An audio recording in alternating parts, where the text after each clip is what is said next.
Hello, this is David Rieger recording, um, and I'm just going to answer a few questions here that were asked for the assignment. So, firstly, I would say connections I draw between the text and slides to my own personal life or learning. I tended to connect a lot with Tyler and his approaches.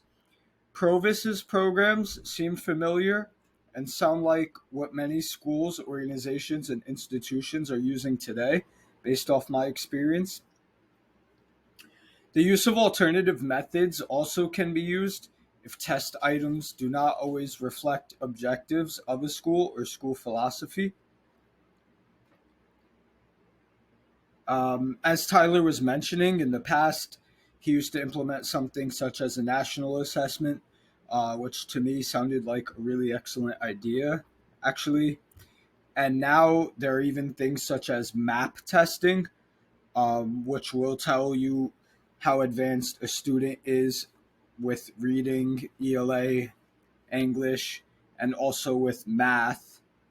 And there's also just many other platforms besides map testing that can be used and compare data, across states, across schools, etc. Many evaluators use the participative approach. That's what I've seen at Democracy Prep, a charter school I worked at in New York City for 4 years, and also at Success Academy in New York City. Constructive paradigm is used often in charter schools as well, I've noticed. Transformative paradigm was really prevalent and obvious in Democracy Prep Harlem because we were empowering students from Harlem and the Bronx, and also just giving many employees from similar backgrounds of New York City, greater areas, a chance to really be influential in education and to take on administrative roles from a very young age. And I noticed the data that they take, it's generally from quantitative methods, the data, but also sometimes there's a mix of qualitative data. Challenges are things such as overvaluing state testing and state test.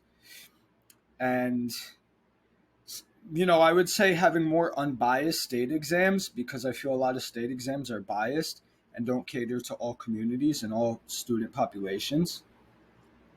Maybe using things such as map testing, as I mentioned, or just other coming up with new tests altogether. And also making the SAT less relevant because I don't think it's as valuable. I mean, I don't think it should matter as much as it does. And I think in modern times, SAT is becoming less relevant than it previously was.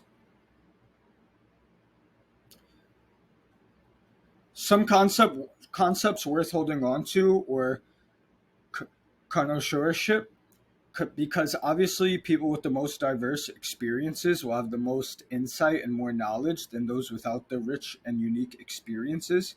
So I agreed with that concept. Changes I would like to see is that actually evaluating students based on standards and not just memorization, evaluating students based on the whole child and seeing how well do they meet the standards, and also how Tyler mentioned in a quote, don't look at some taxonomy to define your objectives.